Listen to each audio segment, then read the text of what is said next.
نحمده ونصلي على رسوله الكريم أما بعد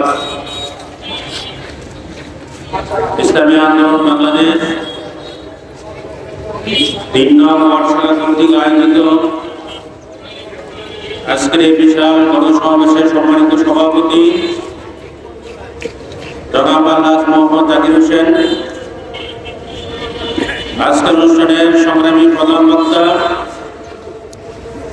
ইসলামী আন্দোলন বাংলাদেশ নারায়ণগঞ্জ মহানগরের সংগ্রামী সাংগঠনিক সম্পাদক হযরত মাওলানা শামসুল আলম, সেদিনকার সংগ্রামী সভাপতি জনাব মোহাম্মদ বিল্লাল হোসেন, সেক্রেটারি মাওলানা আব্দুল ফারুক ভাই সহ মঞ্চ উপস্থিত থানার পরের নেতৃবৃন্দ, শ্রমিক আন্দোলন, যুব আন্দোলন, ছাত্র আন্দোলন নেতৃবৃন্দ, সামনে উপস্থিত আমার সংগ্রামী সহযোগিতা বন্ধুগণ, সাংবাদিক বন্ধুগণ, প্রশাসনের বাইরা, সকলে দুরূদ শরীফ পড়ি। আল্লাহুম্মা সাল্লি আলা মুহাম্মাদ ওয়া আলা আলি মুহাম্মাদ। আল্লাহ পাকের দরবারে লাখ কোটি শুকরিয়া যে মহান রব্বুল আলামিন আমাদেরকে আজকে একটি উন্মুক্ত স্থানে স্বাধীনভাবে কথা বলার সুযোগ দিয়েছেন। আমরা সবাই জানি এবং বুঝি, আমরা সবাই ভুক্তভোগী এবং আমরা সবাই নির্যাতনের শিকার হয়েছিলাম।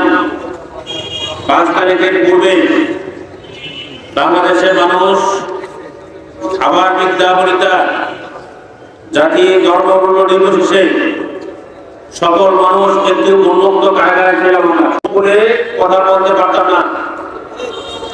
কথা বলতে গেলে, সত্য কথা বলতে গেলে, সমাজের অনাচার, অত্যাচার, নির্যাতনের কথা বলতে গেলে আপনাদের খুব গুণ হতে হতো অথবা গুণ হতে হতো।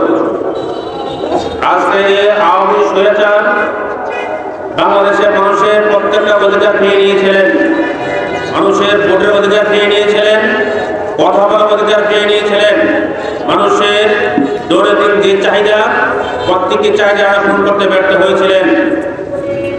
যার কারণে কিন্তু আমরা আবার বিদ্যা বনিতা জুলাই আগস্টের আন্দোলনে শরিক হয়ে ছাত্র জনতার বিপ্লবের মাধ্যমে একটি স্বাধীন সার্বভৌমত্ব বা দ্বিতীয়বার আমরা অর্জন করেছি। প্রিয় বন্ধুগণ, আমরা সবাই জানি 1971 সালে আমরা যখন আমাদের স্বাধীন করেছিলাম, পাকিস্তানও কিন্তু মুসলমান ছিল, আমরা মুসলমান ছিলাম। ধর্মের দিক থেকে আমরা এক ছিলাম। ধর্মের দিক থেকে এক হওয়া সত্ত্বেও আমরা কিন্তু এদের শোষণ, জুলুম, নির্যাতনের বিরুদ্ধে, এদের বৈষম্যের বিরুদ্ধে আমরা অস্ত্র ধরেছিলাম।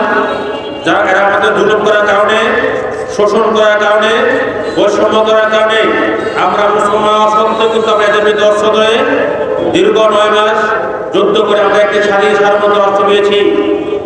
কিন্তু আমরা স্বাধীন হওয়ার পর থেকে আমরা দীর্ঘ 52-53 বছর আমরা কেমন যেন পরিপূর্ণ স্বাধীন হতে পারি নাই।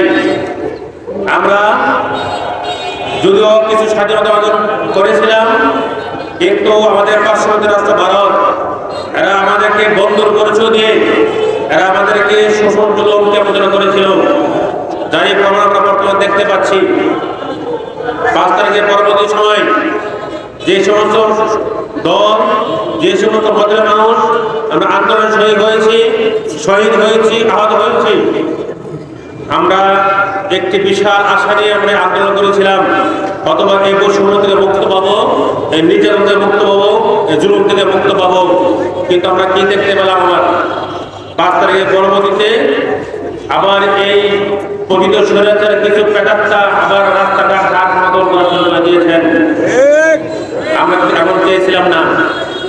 আমরা একটি 5 তারিখ পরবর্তী একটা রাষ্ট্র, এমন রাষ্ট্র চেয়েছিলাম যে রাষ্ট্রটা সকল দল, মত, ধর্মের মানুষ স্বাধীনে বসবাস করবে, সকল ব্যবসা বাণিজ্য উন্মুক্ত চলবে, যেখানে কোনো সিন্ডিকেট থাকবে না, যেখানে কোনো বৈষম্য থাকবে না, যেখানে দলে দলে ভেদাভেদ থাকবে না, যেখানে কে কোন দল করে দলে ভেদাভেদ থাকবে না।